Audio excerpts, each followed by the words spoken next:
Hello viewers, இன்றைய காணொளியில் ஒரு முக்கியமான பொறுத்துக ஒன்று பார்க்க போகிறோம்.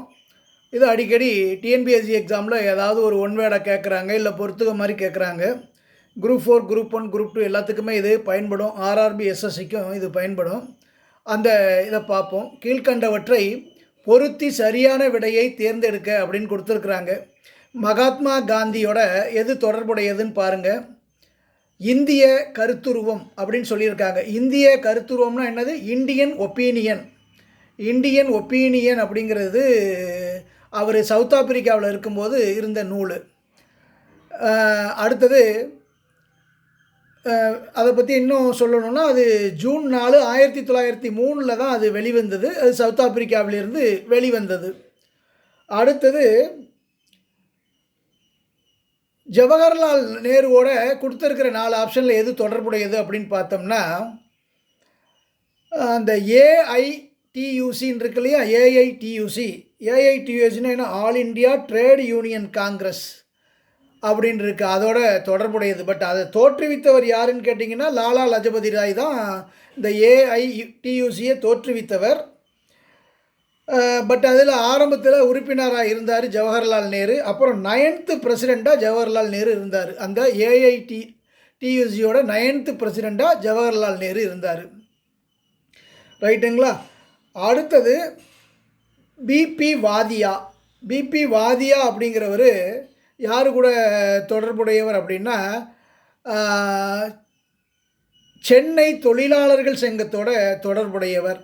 அதாவது மெட்ராஸ் லேபர் யூனியன் சென்னை தொழிலாளர் சங்கத்தோட தொடர்புடையவர். மெட்ராஸ் லேபர் யூனியன் அவர் தான் 13 ஏப்ரல் 1918 பிபி வாதியா அந்த மெட்ராஸ் லேபர் யூனியனை தோற்றுவித்தார். அதில் இன்னொருத்தர் இருந்தார், கல்யாண சுந்தர முதலியார் அப்படிங்கிறவரும் அதில் முக்கியமாக இருந்தார். அடுத்தது 4வதா விஎஸ் சீனிவாச சாஸ்திரி. அது யார் தொடர்புடையவர் அப்படின்னா, இந்திய சேவகர்கள் அமைப்பு அப்படின்னு ஒன்று இருக்குது. அதாவது இந்த கோபாலகிருஷ்ண கோகலே பூனாவில் தோற்றுவித்த இந்திய சேவகர்கள் அமைப்பு, அதாவது servants of Indian society. 1915 Gokhale இறந்த பின் 12 ஆண்டுகள் இதன் தலைவராக இருந்தவர் தான் இந்த விஎஸ் சீனிவாச சாஸ்திரி. இவர் கும்பகோணத்துக்கு பக்கத்தில் உள்ள வலங்கைமான், அதாவது தஞ்சாவூர் மாவட்டத்தில் தான் பிறந்தவர். இவருக்கு சில்வர் டங் சாஸ்திரிங்கிற சிறப்பு பெயரும் இருக்குது. ரைட்டுங்களா? அப்போ என்ன ஆன்சராக இருக்குன்னு பாருங்கள். மகாத்மா காந்தின்னா இந்திய கருத்துருவம், அதாவது இந்தியன் ஒப்பீனியன்கிற நியூஸ் பேப்பர் 2வது. அடுத்தது ஜவஹர்லால் நேரு ஏஐடியூசியோட 9th பிரசிடெண்ட்டாக இருந்தார். ரைட்டுங்களா? 9th பிரசிடெண்ட்டாக இருந்தார். ஏஐடியூசி அப்படின்னா என்னது? All India trade union Congress. அதை தோற்றுவித்தவர் லாலா லஜபதி ராய். அவர் தான் ஃபஸ்ட்டு பிரசிடெண்ட்டு. இவர் ஜவஹர்லால் நேரு 9th பிரசிடெண்ட்டு. அடுத்தது பிபி வாதியா அப்படிங்கிறவர் யாருன்னு கேட்டிங்கன்னா, சென்னை லேபர் யூனியன்.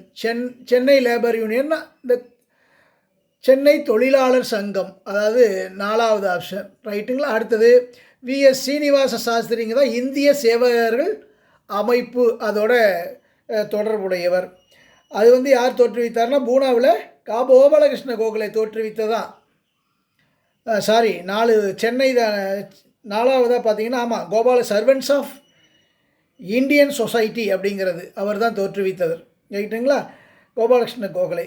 1915 கோகலே இறந்த பின் தான் இவர் சீனிவாச சாஸ்திரி ஒரு 12 ஆண்டுகள் அதுக்கப்புறம் அதோட தலைவராக இருக்கிறாருன்னு பார்த்தோம். அடுத்தது 2, 3, 4, 1 அப்படிங்கிறது 2, 3, 4, 1 ஆப்ஷன் ஏயில் இருக்குது. ஸோ ஆப்ஷன் ஏ தான் ஆன்சர். சரிங்களா? இந்த காணொளி பிடிச்சிருந்ததுன்னா லைக் பண்ணுங்கள், ஷேர் பண்ணுங்கள், மறக்காமல் சப்ஸ்கிரைப் பண்ணுங்கள். நன்றி.